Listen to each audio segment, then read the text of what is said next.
Hello and welcome everyone, it is me, Lavar, also known as the Power to Do List, back for you with another deck profile. This time we are taking a look at my updated Beetrooper list. This was highly recommended by one of you at least, so we're taking a look at this. Not only post like Syac, but post Photon Hypernova, which both sets gave this deck a couple new tools that, let's, talk about those. But starting the deck off, we are, of course, with an old classic. We are starting off with 3 copies of Scout Buggy. A Scout Buggy, similar to a lot of the other Beetroopers, restricts you into insects while it is face up on the field, and if this thing hits the board, you can summon another copy of itself from hand, deck, or graveyard, which is rather lovely. Makes this into one of the better starters you want to see. Also enables a very good rank 3 in your extra deck in the Cicada King, which is a good endboard piece very easily, but mainly you will be using this to turn this into one of your link twos to really start cooking. Maxing out on the Scale Bomber here. Scale Bomber is able to special itself if you normal or special an insect. And if this is on your field, you can tribute an insect to a pauper monster your opponent controls. It has just activated its effects in a similar fashion to Ghost Ogre. But this is just a rather lovely extender on top of being another, level 3 for Cicada King, or, just another body to use for link plays. Then we're entering, the classic Beetrooper one-offs. Playing 1 Assault Roller. You can special this guy from your hand by banishing an insect from your grave, and if this guy is trapped by battle, he adds you a Beetrooper monster from deck to hand. Also gains a bit of attack. This is, I guess, my replacement for a Stachypede. A Stachypede was initially ran in Beetrooper lists before we got this guy, but I think this guy is better in every single way because you can normal summon him, which makes him less bricky, I think, and yeah, that's just about it, I think. Another very, I guess, standard ratio for the deck, 2 Sting Lancer. This is kind of an archetypal DD Crow, since you can target an insect monster in your graveyard and a monster in your opponent's graveyard. Put both under their respective players' decks, special this guy, and when this guy hits the board, you get to add a Beetrooper Spell Trap, which not only grabs you the counter trap turn 1, but potentially also can grab you the field spell on a follow-up turn to more easily get some follow-up plays going. But a great card. You want 2, 1 for your combo, 1 on your opponent's turn. Then moving into something that is probably not standard, but I'm playing anyways, a copy of Heavy Beetrooper Mighty Neptune. Pretty sick card, can't be normal summoned or set, has to be special summoned by shuffling 3 banished insects back into the main deck, which gives you just a bit more recursion. I think the greatest strength of this deck in particular is its recursion, and Mighty Neptune helps with that, and otherwise he is just a big idiot to get onto the board, that also boosts your insects in the end phase. Which is pretty darn nice. Then we get into the second named archetype in this deck in Battlewasps here. 3 Battlewasps, Sting the Poison, your second best normal summon in the deck, probably your best, honestly. On normal summon, Sting will, or on summon rather, Sting will add you another Battlewasp. And the second part of Sting's effect is also pretty sick, since Sting allows you to tribute another insect you control to target an effect monster your opponent controls, and negate that monster's effects until the end of the turn. Very lovely piece of interaction on a turn 1 board, since you can summon this back off like a Seraphim Papillon, but also a pretty sick starter that can grab you a whole host of very powerful extenders and follow-up options. In terms of follow-up options, we are opting to play 2 copies of Arbalest. I think there's lines where hard drawing Arbalest isn't absolutely terrible, because on normal summon, Arbalest allows you to revive a level 3 or lower insect monster from your graveyard, which is pretty sick. And if this guy is destroyed by battle or card effect, you can float into a Battlewasp, which is pretty nice. But adding this for a follow-up is pretty sick, since you can just summon back a Sting that added you this. Once you summon back the Sting off of your Papillon. Grab this, and on a follow-up, if you link away the Sting, you can just summon this, get a Sting trigger again. And something else you could be searching off of that Sting trigger are the following extenders. 2 copies of Pin the Bullseye. Can special this if you control an insect, and also you can win in time, because this guy burns your opponent, can burn your opponent, for 200 for each copy of Pin you control. And a copy of Twin Bow. I like having this guy here in case you already drew one of the pins. But this is functionally just another free body. Locks you into insects though, so beware of that. But in your normal turn 1 combo, or the one I'm going for, you are not cycling through anything that isn't an insect. So that rarely comes up. You just need to be mindful of that on a follow-up turn probably. Then probably the weirdest card that is still here, Doomdozer. A lot of people have talked about cutting this. I still really like Doomdozer in this deck. The one thing that people are considering over this is this card, Beargram, the like armored tree emperor. This guy, similar to Doomdozer, can be specialed by banishing insects, but you can banish the insects from hand, graveyard, and field, and also can special this guy from the graveyard. This guy is also casually Raigeki, and turns your spells, traps into spell speed 4 effects. So why am I still running Doomdozer? Doomdozer requires 1 insect less, and there is a couple hands where you draw exactly Resonance Insect and an Insect Extender, where Doomdozer still allows you to go full combo, but Beargram doesn't. This is optimizing for the worst, so I think Beargram is a very cool inclusion, especially going second, since he's 3400 and also a board wipe.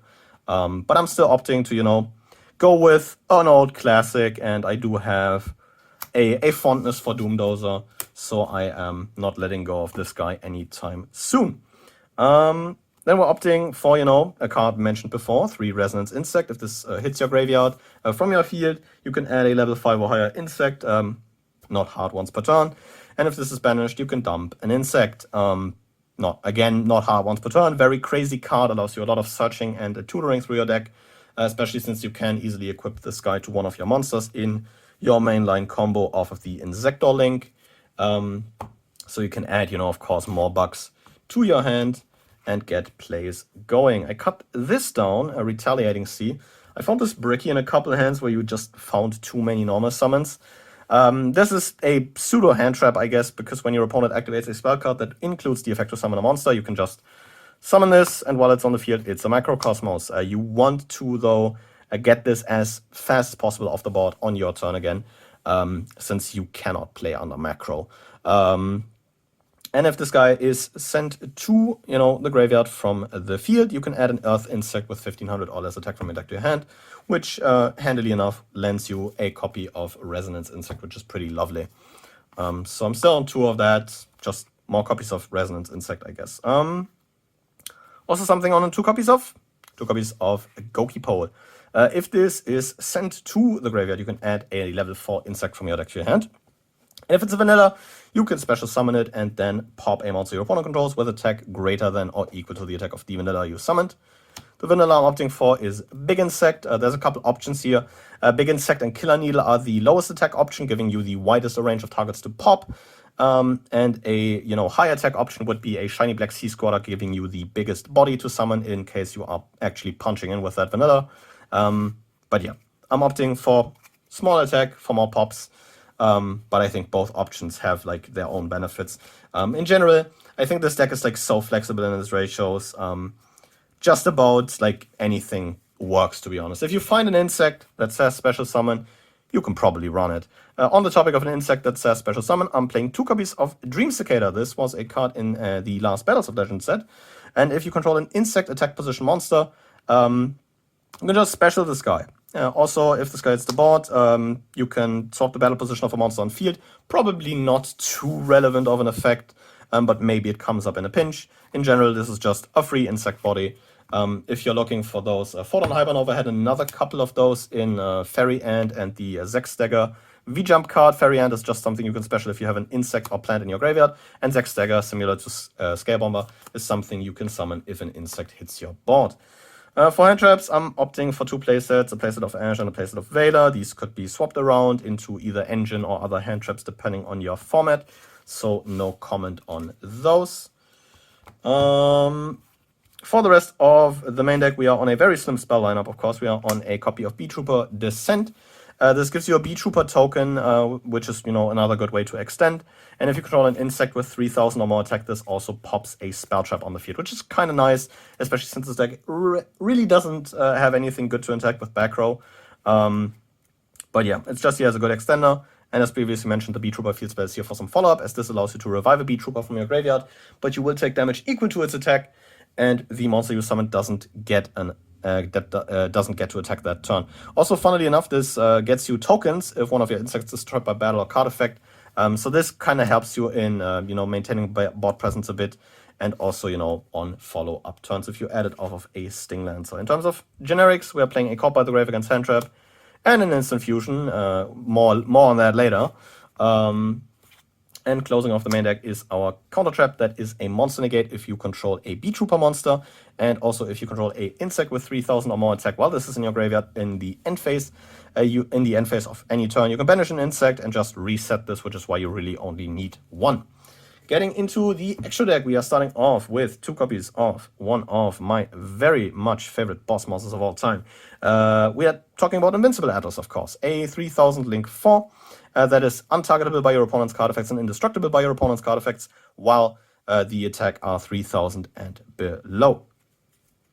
The 2 effects of this guy are pretty neat. You contribute an insect to either give this guy 2000 more attack, which can kind of help with OTKs in some cases, but the second effect is also pretty sick. You summon a Beetrooper from your deck, which gives you easy access to like a Sting Lancer on your turn, to, you know, get to your counter trap, and also to potentially a Scout Buggy for more bodies. But Atlas is just great. Having protection on a boss monster is always highly appreciated. Definitely something I'm more of a fan of than, you know, the quick effect negate. Seraphim Papillon is a great endboard piece that you can make. Gains 200 for each counter on it, and gains a counter. And, you know, both effects are limited to 1 per turn. You can either, if this is link summoned, let it gain counters equal to the amount of insects used for it, or remove a counter to summon a level 4 lower insect from your graveyard. So you will be summoning this on your turn, gain the counters, and on your opponent's turn, removing one to summon back a Sting, as previously mentioned, which is another one of your interruptions on your end board. Pretty sick. Just a very good card. I'm opting to play 2 Armor Horn nowadays. Takes 2 insects, locks you into insects while on the field. And if you activate the effect of this guy, you can normal summon another insect from your hand, which is pretty nice, gives you some good extension. And the graveyard effect also pretty sick. If this is in your graveyard, you can banish 3 other insects, summon it back, but it gets banished when it leaves the field. Opting for 2 here and 3 Pico Falena. But you can probably also swap this. You can probably also play 2 Pico Falena, 3 of this guy, and be just as fine. I think the difference is negligible. And as previously mentioned, you're very flexible in terms of ratios in this deck. And Armor Horn just makes for a good extender and some added link material. And another good extender, as mentioned, are 3 copies of Insector Pico Falena. If this is link summoned, you can discard a card, target another insect you control, equip an insect from your deck to that monster. Which, you know, a couple good targets include a Resonance Insect, of course. Retaliating Sea is also pretty good, or Goki Pole, anything that like triggers on being sent from field to grave. But Resonance Insect is like the main one. The equip monster gains 500, which 500 attack and defense, which is kind of cute. But mainly you're just looking for like a way to get like a Resonance on the board to trigger it if you link it off. Or the equip monster, if you link the equip monster off. And the second effect of this guy, or this girl rather, is that you can target 3 insects in your graveyard, shuffle them back into the deck, and then draw 1, giving you some pretty good recursion. As previously mentioned, I think this is one of the deck's greatest strengths. For some generic links, we're playing an Access Code Talker for OTKs, we're playing a Nightmare Phoenix for some more back row interaction, and we're playing an Ormirage for those really shitty hands. Ormirage is really just there for, like, you know, the hands where you have to like link off a Resonance Insect, and then just end on Sting Lancer pass, essentially. For fusions, we are playing our instant fusion target in Cruel Saturn. This is a new guy. Takes a Beetrooper and an insect monster. If locks you into insects, and or let's face up on the field, locks you into insects. And you can only use one of the following effects per turn. If this guy is summoned, you can add a Beetrooper card from deck to hand, which is pretty crazy. And if one of your insects is banished, you can summon a banished Beetrooper back. This is a crazy card, but the only thing this really does is make Instant Fusion the sackiest one of in this deck, because your opponent can pick the best point to interrupt you, and you can just say, drew the Instant Fusion, going full combo anyways. This guy's crazy. If you have like any insect or like any body really left, you can almost just make full combo from, you know, that point onward, except if you get like end of main Tunabi root. That is just about the one thing that this guy doesn't fix. Another fusion I'm playing is 1 copy of Ultimate Grade Insect. You're not only summoning this with the alt summoning condition, which is you can tribute a insect monster with 2000 or more defense that is equipped with an equip spell to summon this. Is indestructible by battle, a 3k idiot, and if you control a field spell, or if there's a card in the field zone on, you know, either side of the field, you can quick effect board wipe your opponent's board in the battle phase, which is cute, just a nice option for the extra deck. as, you know, another big beat stick in case your insect locks and really need to, you know, get some more pressure going. As previously mentioned, Cicada King is a crazy cool inboard piece. If the battle position of this guy is changed, you can revive an insect from special insect from hand or graveyard in defense position. And if the effect of a monster on the field is activated, you can detach a material, negate that monster's effects, and then either let an insect on the field gain 500 defense or swap the battle position of this guy. Great endboard piece, as you know, on his own, he's already, you know, kind of chilling. 2500 booty, monster negate. Funnily enough, negates permanently, so that's a thing. And, you know, also, of course, is able to revive an insect or just give him more defense, depending on what you want. But I think reviving an insect has some, you know, applications with Scary Moth, as an example. But I'm not playing that. And last slot in the extra deck is probably like a flex slot. Battlewasp, how about the charge? I really like this guy because you can easily make him. And if this guy battles an opponent's monster, that monster's attack is cut in half. If it's, you know, higher attack than Hobart, making this guy easily able to clear some rather big bodies you would have a bit more struggles to get around on a, you know, fairly low investment card. But I think you can also probably cut this for like some more generic links, maybe a unicorn if you really want it. But yeah, as mentioned throughout many times in this deck, you are fairly flexible in a lot of ratios. Like once you've gotten down to the Beetroopers, to the Battlewasps, you can just play like, and the, you know, couple generic insects that you probably should be playing. You can just like fill the rest of the deck out with like other insects that just say, you know, special summon this card and kind of go off from there, which is, you know, something I really enjoy about this deck. But with all that out of the way, let me know what you thought of this deck profile down in the comments below. I'm always glad to hear guys' opinion on this stuff, especially roasting me that I'm still playing Doomdozer, but I'm, you know, I'll take it, you know, I'll take it. But without that out of the way, I will thank you guys very much for watching and see you guys again next time. But until then, goodbye.